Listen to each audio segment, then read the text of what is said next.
Oh, hey, didn't see you there. My name's Madeline Rhodes, and today we will be discussing family, marriage, and intimate relationships. This is my documentary, so settle in.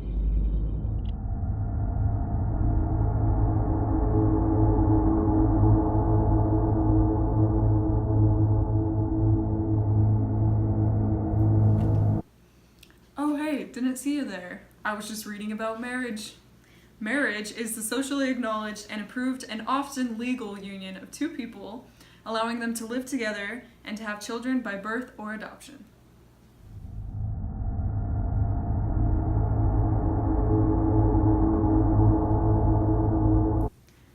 So here we have the most popular type of marriage, which is. What is it, you guys?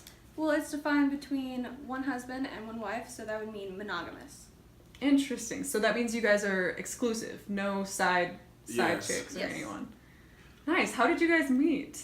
One day I wanted some Sonic, and she was working there, and she just skated into my life, and now we're married. That is Yeah. beautiful. Monogamy, people. Beautiful.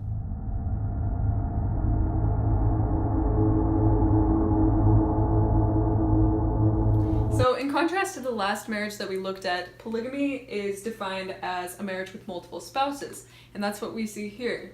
So, specifically, what type of polygamy are you? Oh, we're polygamy, and this is my wife, and that's also my wife. Interesting. So, multiple spouses. And why did you choose the polygamous life? Well, for our religion, it's required that we have multiple wives in order to get into heaven. And have you guys ever considered multiple husbands? Yes, that's polyandry, and that's only with one wife and multiple husbands. Interesting. So I guess that would not be your marriage. So, do you guys all sleep together? Like, No. sex? No, we have like a schedule where he gets me like on a couple days of the week, and same with her. Yeah, I get the weekends. Interesting. So it's a marriage between you and him, but not you two. Correct. Yes.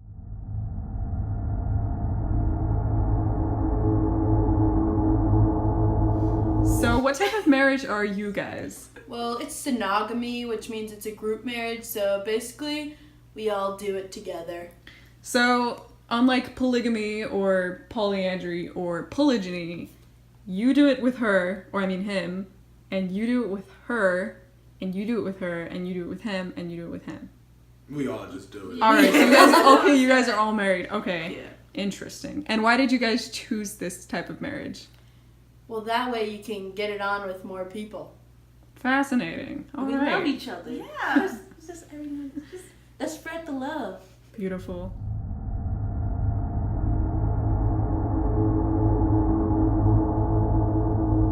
So what type of marriage are you two involved in? It's endogamy, which means we share the same characteristics. So we were both raised in the same social class. We both graduated college. We're both Jewish, and we're also both white. Fascinating. And what type of relationship are you two in? Exogamous. And what does that mean? That means we're different in very big ways. So what type of differences do you two have? Well, I'm Christian. I graduated high school, and I'm a vegan. Interesting. And I'm atheist. I dropped out of high school, and I hate vegetables. Fascinating.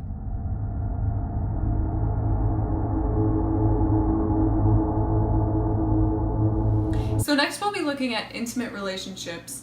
And according to Psychology Today, an intimate relationship it involves partners who have a close personal and domestic relationship with one another.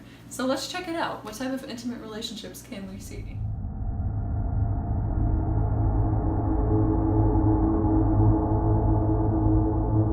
So here we have a monogamous couple who appears to be passionately in love, which is one of the types of our intimate relationships. And passionate love has a sudden onset, inspires strong sexual feelings, and tends to include the idealization of the one who is loved. So tell me, you guys, how long have you been together? For 3 months. Wow, and you guys look very close. Are you in love, would you say? Yeah, Yes. very. So how often are you two intimate, if you know what I mean? All the time. We have like 15 minutes till we have to get back at it. We just stopped for this interview. Yeah, we just did in that laundry room over there. Oh God.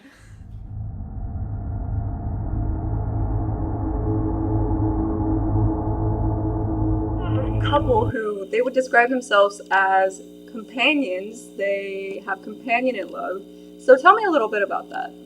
Well, we're just friends, you know. We love each other, but we've been together so long that we're just really good friends and we just connect really well. So how often are you guys intimate?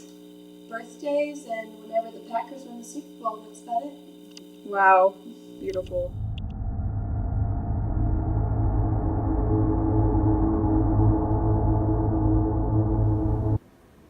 Hey, so now that we've covered relationships, the different types of love, and families and marriages, one of my major questions that I still have about family is why family has been changing so drastically over the past century.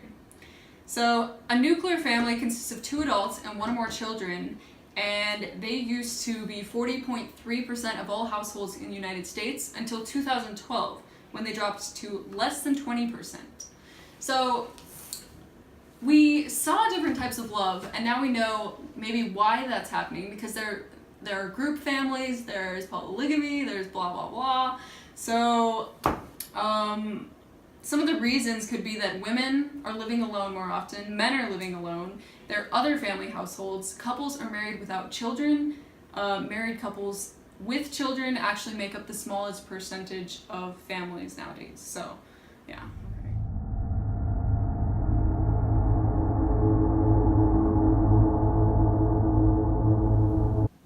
So a non-family household is a household that consists of 1 person living by themselves or multiple people living together. So that might be roommates or a crazy cat lady. So here we have a non-family household. So you guys are not in a relationship. No. Right, you guys are just living together, working, Yeah, we're just roommates. whatever. Make Right. more money that way. Yeah, they're making more money that way. And non-family households have actually increased to over 27% of all households in the United States. So, good job destroying marriage. You're welcome.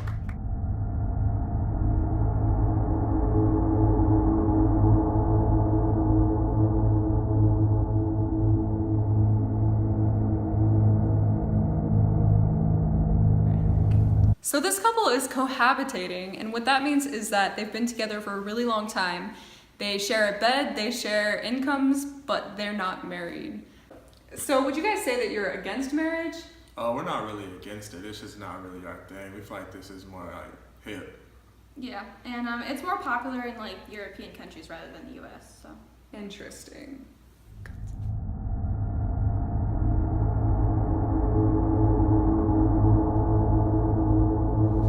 So another form of family is the single parent family. And here we see a single mother. She has to take care of the child, cook, work, basically do everything that a 2-parent family would do by herself. So the United States has the highest rate of single parent families, which is 29.5% of all households with children, while Japan has the most, 10.2%.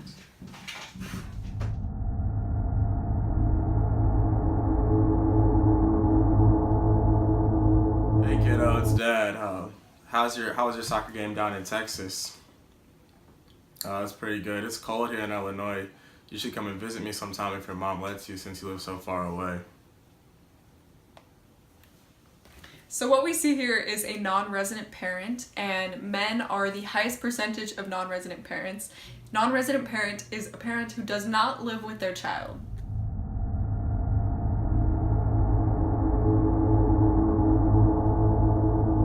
So this is a step family, and a step family consists of 2 adults who are married or cohabitating, at least one of whom has a child or children from a previous marriage or cohabitation living with him or her. So, tell me about yourselves. Well, we are married, and I was married to a jackass before, and this is my daughter with that jackass. Hi! So that's your stepdad. Yes, it is. All right.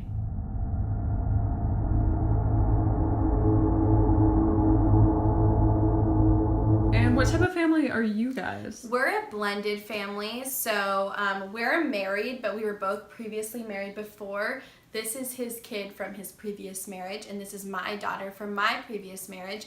And we also have a child with both of us together. So Interesting.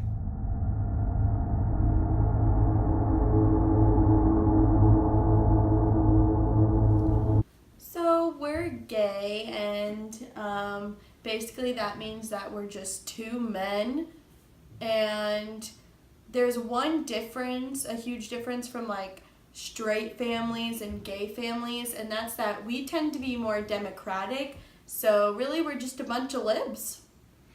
And times are changing and it's becoming more normal in America, so I'm really glad that we can be accepted in this society.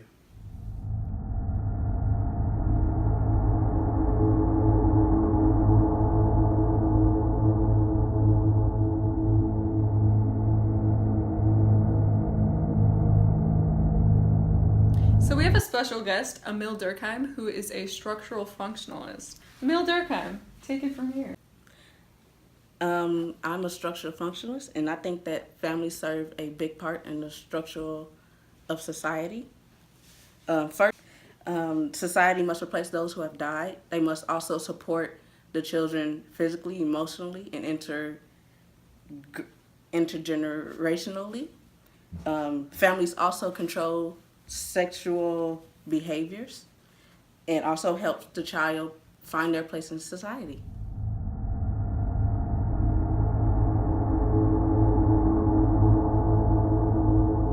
So now that you've met a structural functionalist, here we're going to meet a conflict theorist. This is Emma Goldman, and she's going to tell you a little bit about conflict theory in relation to the family. So the best conflict theory that applies is the feminist theory, and that's because a lot more women are entering the workplace and making more money, so that's really changing the dynamic of a family, so that's why it applies to family.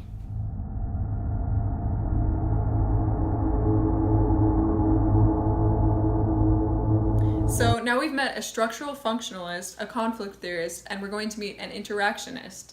George Simmel, tell us a little bit about how interaction theory ties into the family. Alright, there's two types. There's symbolic interactionism, where people take meaning into their roles in the family, and there's the exchange theory, where people just weigh out the rewards and costs between the two.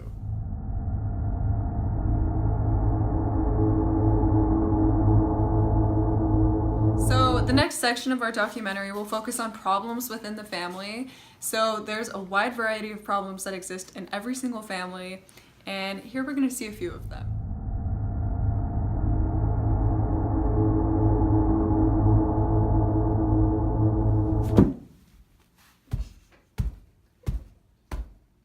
Now this is child abuse. That is domestic violence. Help, I can't get up! Shut up, Grandma. And that is elder abuse.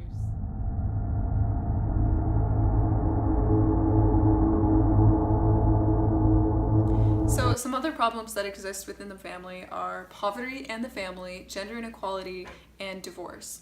So those three things can kind of be tied together. So poverty in the family is very closely linked to gender inequality because in the United States, 5.8% of married couple families live in poverty, but 30.6% of female-headed families live in poverty. So that has to do with gender inequality. Edit that out. And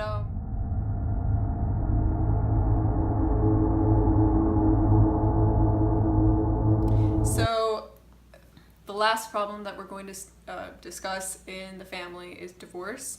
And divorce rates have increased dramatically in Western nations during the 20th century. There are a lot of causes for this, some of them political. Many of the causes are due to a litany of problems within families. And divorce basically is, yeah.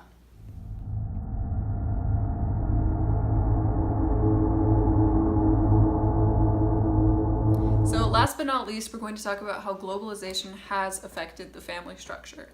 So as we've learned throughout our entire sociology course, globalization affects literally every aspect of the world and how humans live and how we relate to one another. Family is no different.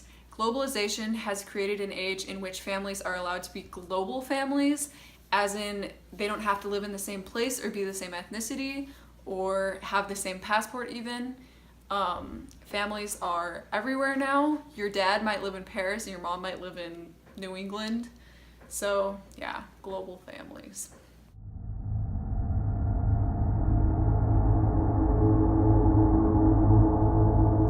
So some of the global flows that affect families are, first, entire families migrating and immigrating to different parts of the world. Second, individuals moving by themselves. So an example would be like your brother Tom wants to move to Germany and learn German, so he just does, but he's still part of the family. Third would be individuals moving to new countries and starting new families. So an example would be Mary wants to move to the United States because she doesn't feel in place in her family anymore, and she basically cuts off her old family and starts a new one, and they're Americans now. The fourth global flow would be transnational adoptions, which is the flow of children. So that would be, an example would be like your white suburban neighbors adopting like 5 Chinese kids. Those kids are now flowing from China to the US. Okay. I'm Madeline. I'm Sarah. I'm Destiny. I'm Susie. I'm Darian. And thanks for watching our documentary. The crossword answers will appear on the screen now.